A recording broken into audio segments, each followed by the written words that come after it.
I was looking for a job when I got out of the Navy, and they sent me to interview with TD Industries. Talked to Lamar Griffin, he sent me down to Billy Edwards. And Billy Edwards' boss' name was Art Durbin. Found it interesting because it wasn't the same thing every day. It was different challenges on a daily basis. Started out as a air conditioning installation helper in the service group. I came to TD, there were 144 people, I believe, 146. It had pretty good mechanical aptitude, wound up being an air conditioning service guy. Ran service for 13 years. And after that, Tom Creed was at, we had moved off of Nagel Street up to Stemmons. It was at lunch in the break room. Tom Creed was in there and wanted to know if I'd be interested in doing startup for then it was TD Mechanical.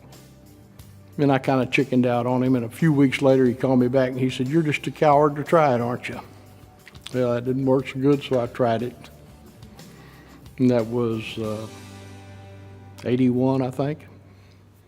I had the pleasure of knowing Jack Sr., phenomenal individual. And the family atmosphere, the way that the company and the leadership cared about the employees, made it a very comfortable place to be, a very happy place to be. You know, not saying that you didn't get corrected when you did something wrong, but Mr. Lowe's attitude and his demeanor, you could go into a spirited discussion with him and get real spirited about the issue, but you never left that meeting feeling like you were not a whole person. He left you feeling okay about yourself. He dealt with the problem, not the individual. He didn't belittle the individual, he only dealt with the problems. Another one was Jim Reed with the engineered air balance. Probably those two guys were the best listeners I've ever dealt with in my life, and I've learned a lot from them.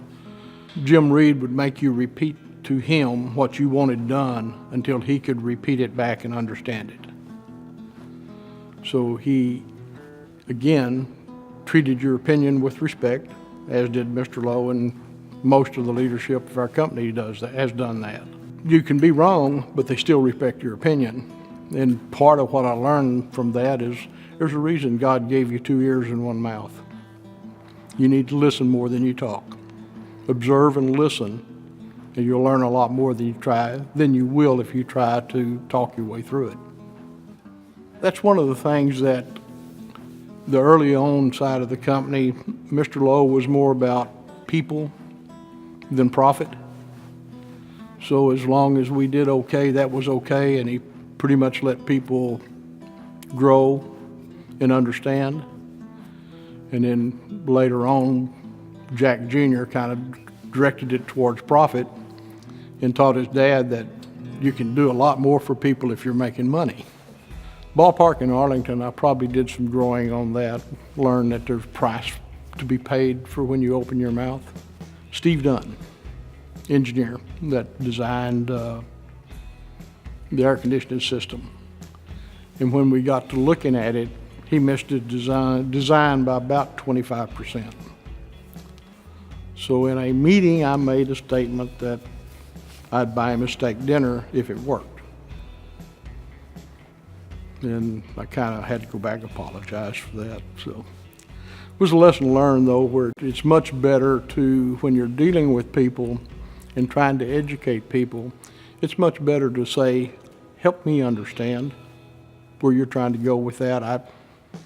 I don't get it. Help me understand. And then you let them lead you to where they think they're going. And 90% of the time, if there's an issue, you help lead them to their issue and let them discover it, and you both can leave there feeling good about yourself and you don't beat anybody up.